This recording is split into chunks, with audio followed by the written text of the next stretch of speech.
रोजगार और जो इंफ्रा, चाहे वो जल क्षेत्र में हो, चाहे सड़क निर्माण में हो, चाहे भवन निर्माण में हो, हर क्षेत्र में करने का इसमें जो निर्णय लिया गया है, जितनी प्रशंसा किया जाए वो कम होगा। भारत सरकार ने रक्षा बजट में भी ऐतिहासिक बढ़ोतरी की है और इस बढ़ोतरी से सामरिक दृष्टि से भी भारत महाशक्ति बनेगा।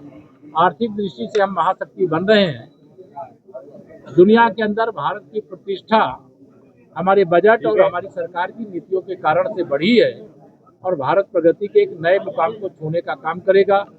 विश्व की आर्थिक महाशक्ति के रूप में भी, सामरिक महाशक्ति के रूप में भी और सबका साथ सबका विकास करने के रूप में भी हम लोगों ने ऐतिहासिक उपलब्धि हासिल। इंडिया यूएस ट्रेड पॉलिसी और अमेरिका ट्रेड डील की पूरी जानकारी नहीं है तो कोई प्रतिक्रिया उनको देने से बचना चाहिए। मैं जैसे अब भारत और अमेरिका के मामले में कोई प्रतिक्रिया दूं वो मेरे असर का मामला नहीं है, लेकिन मैं ये जानता हूं कि अगर टैरिफ 50% था और टैरिफ वो 18% घट करके हुआ है तो ये मोदी है तो मुमकिन।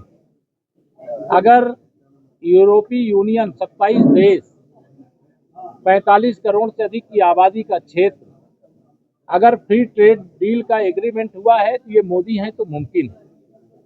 यूके जो कभी हमारे देश पर राज्य करता था, आज उसके साथ फ्री ट्रेड डील हुई है और दुनिया में 5वें नंबर की वो अर्थव्यवस्था है और हम 4थे नंबर की अर्थव्यवस्था। तो ये अपने आप में भारत की प्रगति को दर्शाता है।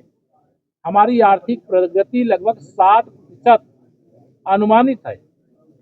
दुनिया को ये विश्वास नहीं था कि भारत इतनी तीव्र गति से प्रगति करेगा, लेकिन भारतवासियों को भरोसा है और अब पूरी दुनिया को भरोसा है कि भारत को प्रगति करने से कोई रोक नहीं। राहुल गांधी जी और श्री अखिलेश यादव जी या ममता बनर्जी जी को भी जोड़ लीजिए, आरजेडी के चाहे अब तेजस्वी यादव जी को भी जोड़ लीजिए, ये सत्ता वियोग में व्याकुल लोग हैं। ये सत्ता के बिना राजनीति नहीं कर सकते क्योंकि सेवा इनके संस्कार नहीं है और सत्ता इनको मिलने वाली नहीं है।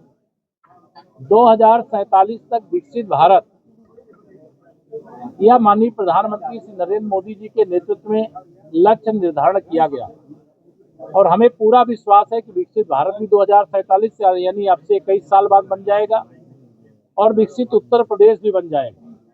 और ये जो सत्ता के बिना बेचैन होकर के मुद्दा विहीन लोग फर्जी आरोप लगाते हैं, फर्जी तरीके से राजनीति करते हैं, उनकी राजनीति की ऐसी दुकान अब चलने वाली नहीं।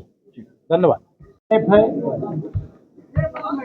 गरीबों को अमीर बनाने के लिए अनेक अवसर प्रदान करने का ये बजट है। पर्यटन की दृष्टि से प्रगति के नए मुकाम को छूने का ये बजट है। महिलाओं के सशक्तिकरण के लिए हर जिले में एक गर्ल्स हॉस्टल बनाने का जो ऐलान हुआ है, मैं बजट से संबंधित सूचना दे रहा हूँ। बाकी अगर कोई चाहे सेंट्रल यूनिवर्सिटी से रिलेटेड हो, चाहे मेडिकल कॉलेज से रिलेटेड हो, कहीं कोई कमी हो तो किसी तरह